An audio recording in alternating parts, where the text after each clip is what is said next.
Il y a le Bénin avec cette tentative de coup d'État déjouée. Nous allons évoquer le sujet avec ces zones d'ombre et surtout, qu'en est-il du lieu de localisation de l'auteur de cette tentative de coup d'État, le colonel Tigri, qu'on donne se réfugier dans un pays voisin du Bénin. On parlera aussi en deuxième partie de la conférence sur le panafricanisme, les leçons de cette conférence que le Togo accueille depuis plusieurs jours déjà. On prend la direction du Bénin. C'était le dimanche passé. Les populations se réveillaient au tir des armes. Le Bénin était victime d'une tentative de coup d'État conduit par le colonel Tigri. Ce nom est inconnu de beaucoup de personnes, pas son visage. Il a tenté de renverser le président béninois Patrice Talon. Les mutins ont pris le contrôle de la télévision nationale pour quelques heures, annoncé avoir destitué le chef de l'État. D'autres mesures également ont été annoncées. Puis, rapidement, une opération s'est mise en place. L'armée nigériane, la CEDEAO, l'appui logistique de la France. Finalement, Patrice Talon a retrouvé son pouvoir. Dans la soirée du dimanche, il s'est exprimé sur les événements. On parle de plusieurs morts à Cotonou. Mais jusque-là, beaucoup de zones d'ombre persistent dans cette affaire de tentative de coup d'État. Zana Sadio Hitou, première question. Est-ce qu'il s'agit ici d'une vraie tentative de coup d'État ou d'un ces montages à la hollywoodienne? Non, moi je pense qu'on ne peut pas s'amuser à banaliser un événement si gravissime. D'autant plus que je vois mal d'autres pays se mêler si c'était un scénario à la hollywoodienne. Je vois mal par exemple l'armée nigériane utiliser un avion militaire, un avion de chasse peut-être, pour mener des frappes dans un camp militaire et qu'on puisse si facilement prétendre que ce soit un scénario hollywoodien.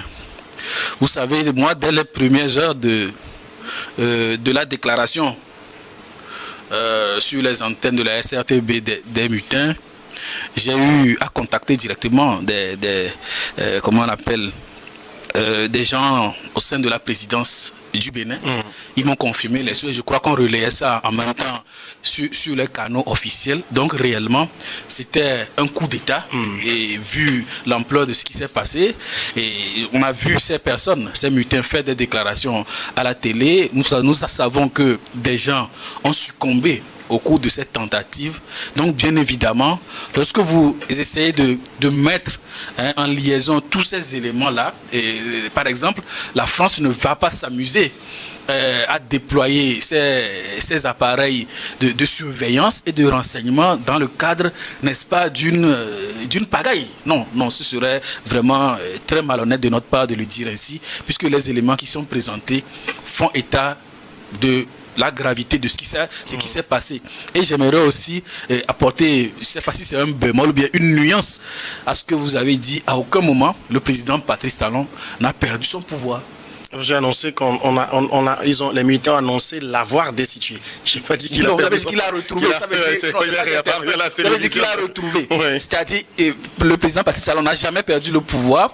C'est des gens, des individus armés qui ont pris d'assaut la télévision béninoise après avoir été repoussés par la garde républicaine qui était chargée de la protection du chef d'État béninois. Donc, c'est quand ils ont été repoussés que d'autres éléments se sont repliés pour aller, n'est-ce pas, prendre d'assaut la télévision nationale et faire cette déclaration. Malheureusement pour eux, les événements se sont passés et déroulés tels que vous l'avez dit. On les a mis en déroute et aujourd'hui, leur patron est en fuite.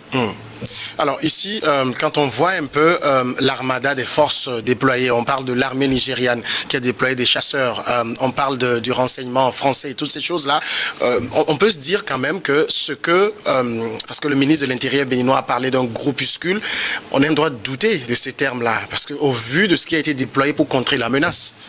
Non, mais écoutez, quand le ministre béninois parlait de groupuscule, c'est vrai, c'est une partie de l'armée, et cette partie de l'armée, n'oubliez pas, est...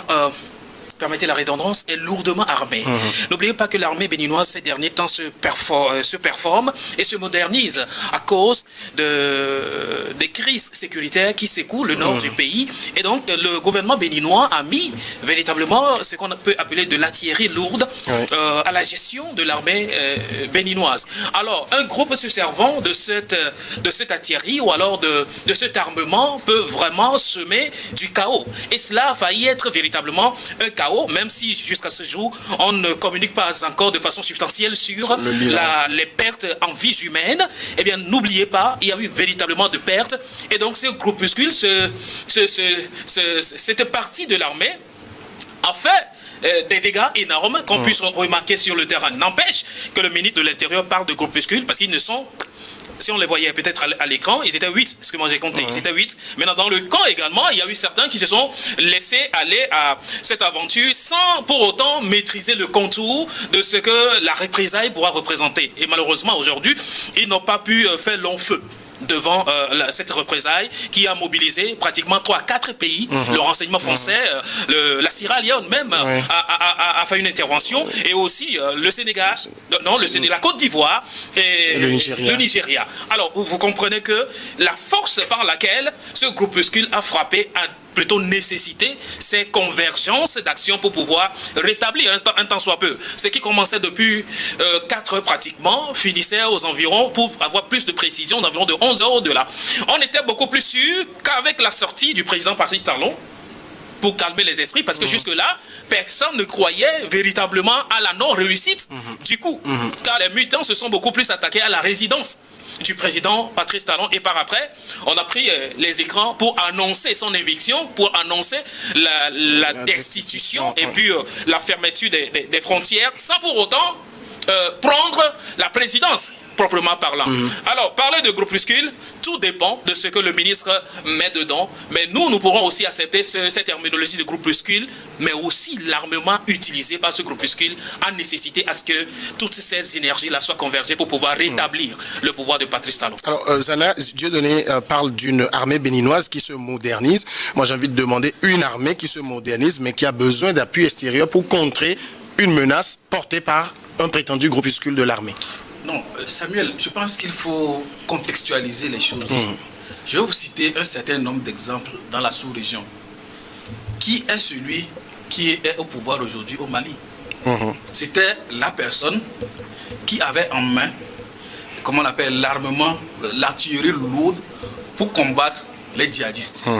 Au Mali, c'est ça. Je parle du général Assimi Goïta. Qui est au pouvoir en Guinée aujourd'hui?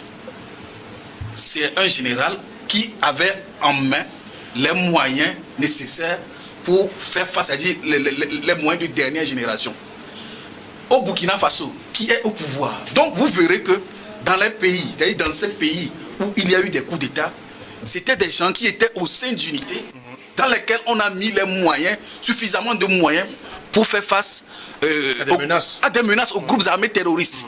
Et vous verrez que par la suite, les pays alentours, mais quand ils ont constaté qu'en réalité, mais c'est ce qui se passe, on achète des moyens de l'État qu'on met à leur disposition. Ce qu'ils viennent faire, c'est de défier l'autorité, soi-disant qu'ils sont incapables d'apporter une réponse, ils sont des vendus. Mais donc c'est ce qui fait aujourd'hui, ou bien c'est ce qui explique le fait qu'aujourd'hui, certains États ont choisi d'utiliser ce qu'on appelle les sociétés de... comment on appelle ce que nous appelons les Wagner, voilà, les sociétés militaires privées, voilà, les SMP. Voilà, donc c'est ça qui... Donc vous comprendrez que la base dont ils avaient le contrôle, c'est la base où il y avait les blindés. Et comment, et c'est ça même qui faisait la complexité.